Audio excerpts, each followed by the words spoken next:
I clicked the links for Odysee and BitChute. So the thing of this is life affirming stories versus hedonistic narcissism, and the art of storytelling and respect for the story itself, and I don't know, the human condition of boy goes out on an adventure, rescues the girl, maybe they go have further adventures, fight some dragons, or enlist the dragon to aid them in fighting some orcs or something. And then they, have kids, and then their kids continue the adventure. I always use Piers Anthony as an example of this kind of simple storytelling done well. Like, nobody's going to say Piers Anthony is the world's best writer. But, like, if you look at some of his Xanth stories, and yeah, a lot of them are repetitious, but say you look at the first dozen, that whole concept of a very simple story told well. He does that really well. A lot of writers and comic book writers who I think they think of themselves as real writers, they do this thing where they're trying to tell these deep morality lessons, but they're not deeply moral people. They haven't had a life that mattered to them. They haven't done things, or even regardless of that, they're not writing at that level yet. It's two things. It's one, they're comic book writers. They're not great writers, and two, it's like people who are pro drag kids, I don't know, whatever, like, degeneracy fad of the week they're into. They have no moral center. They have no keel. They're just like, whichever way the left is going is they're suddenly magically on board with it, and they've believed this way their whole life. Well, that's not a moral keel. You don't have a bedrock. You're just going with whatever. So you're trying to teach these lessons that are like, yeah, you have this deeply firm spiritual belief, and it started 2 years ago. Yeah, it's not really.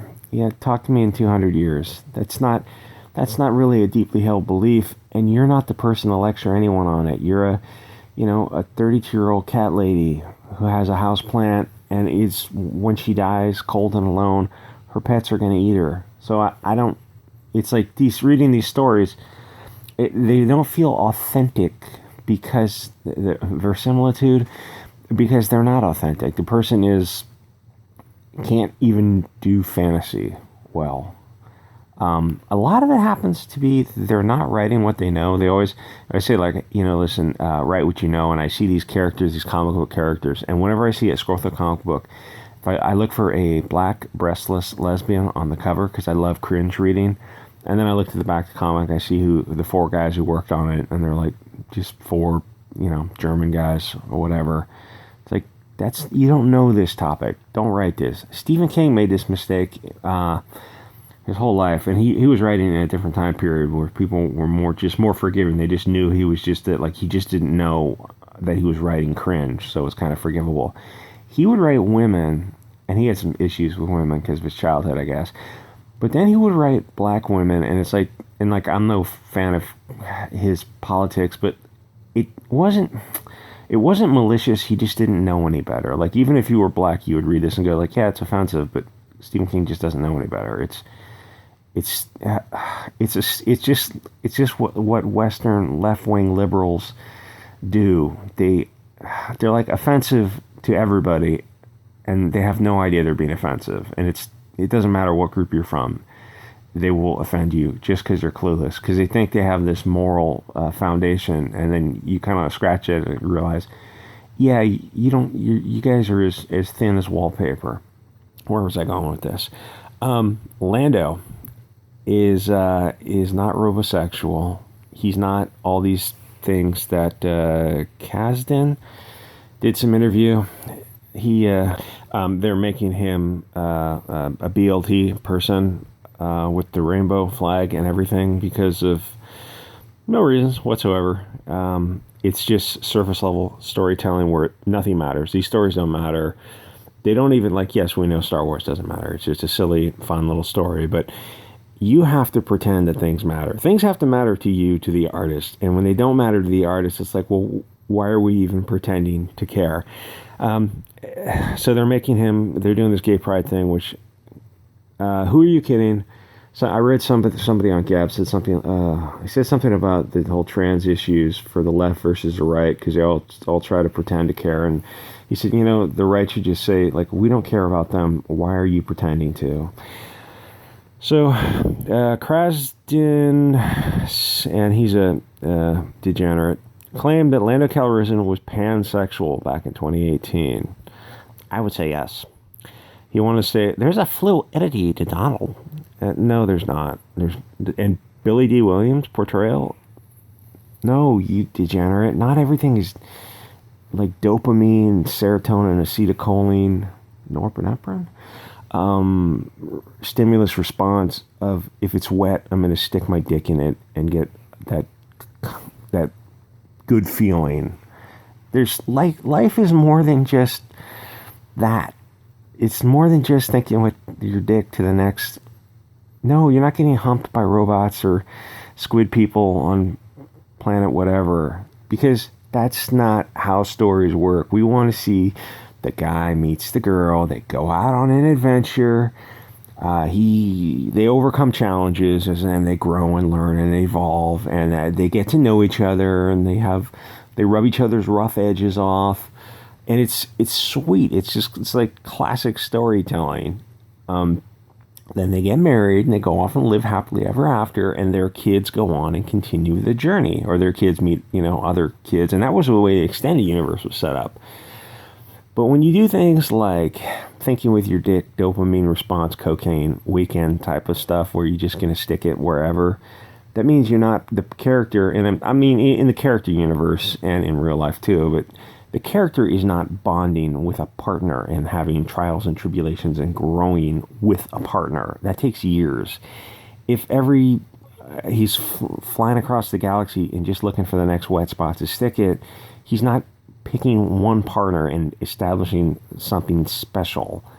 And not to sound too gay here, but that whole concept, you want to see them grow and develop. And if, he's doing something the character would do at a very early stage of development for a few years, fly across the galaxy and do that kind of, whoring around, assuming there's no space STDs floating around.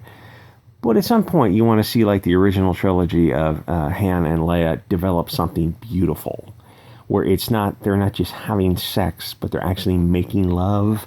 I know that sounds so cringy, but that's really kind of what it is. That's what you want to see in your characters. They'll go forward, they'll build something, and it's kind of affirming life rather than just seeking dopamine like a Twitter junkie or whatever. You know what I'm saying? Does any of this make... Okay, let me say this next part very carefully. There's a lot of people at Disney, I've known this for a long time, who are in that community where they're not affirming life. They're not telling those classical stories themselves because they're, doing cocaine on weekends and just having sex in bathrooms type of things. They're not just building a family and going to church and doing these classic storytelling. They're not living this life of anything that matters. They're just, doing a lot of drugs and sex in their 20s and 30s, and then they're in their 40s and 50s, and they're, Mark Wade's position where he's, home alone, and when he goes, he'll be, his cats will see him into the next world. And that's a very lonely person telling stories that most people don't want to hear, because most people want to affirm life. They want a family, they want to grow, they want a community, they want a nation, they want a tribe, they want a whatever. And so this kind of storytelling is very this spectrum and fluid sexuality. It's yeah, okay, you do that when you're 20. You may be up to a very, maybe 25. You want to do all that kind of stuff. They just stick it wherever. And at some point you have to settle down and have kids, or else you're just this portrait of Dorian Gray type of morality where the soul just gets more and more corrupt. Well, it's hard to say the character has a moral center and is ethical if he doesn't have some moral core guiding him, if he's not doing the thing that life has done for 10 million years, that is, make more life, join the clan, come down from the trees and start making tools and start sharing knowledge with your tribe to build a better tomorrow for your kids. And, you know, like 10 million years ago, we came down from the trees and we were probably looking up at the stars back then and wondering. And now it's like you've returned to these base emotions of just stick it somewhere, ejaculate into a barren wasteland. I mean, into a robot or something. It's just masturbatory, spinning your wheels for an endless dopamine cycle, but you're not actually. I know this sounds like so conservative, and so when you get older, it's like you start realizing so many things you thought were cool when you're younger. You look at it and you're like, oh my God, that's so degenerate. That's like out like pornography. That is out and out evil. I've done videos on that for BitChute. It's like, that is so more evil than you thought.